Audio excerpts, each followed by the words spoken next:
आज चाहिँ हामी हिन्डवेयर कम्पनीको 4-वे डाइभर्टर थर्मोस्टेट डाइभर्टर भन्छ यसलाई यो फिट गर्न जाँदैछौँ। यो चाहिँ हाम्रो यो भित्तामा लाग्छ अनि यहाँ चाहिँ बेसिन मिक्सर डाइभर्टर सेट भइसक्यो अनि यहाँ गिजर बस्छ अनि यहाँ चाहिँ हाम्रो वाल एन्ड कमर बस्ने हो।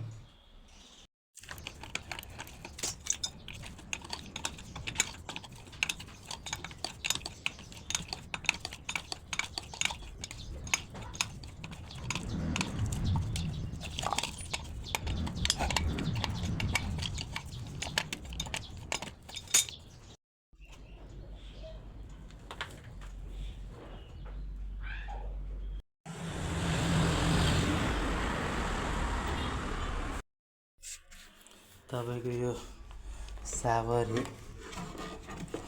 यसलाई चाहिँ होल गरेर यसलाई अब सेट गर्नु पर्यो अनि ड्रिल गरेर क्ल्याम्प यसलाई क्ल्याम्प गर्नु पर्यो अनि त्यसपछि टाइल फेस बराबर मिलाएर यसलाई हाल्नु पर्यो। यो सेट खोल्नलाई त तपाईको पुरै खोल्नु पर्ने रहेछ।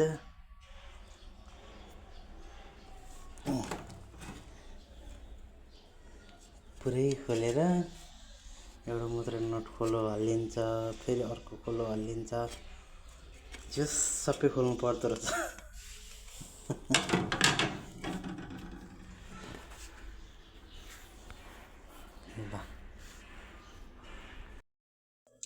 यसरी सेट भएको छ। भोलि ड्रिल गर्नुपर्दा यो फल हैन, यो फल र यो फल लिन सक्छौँ।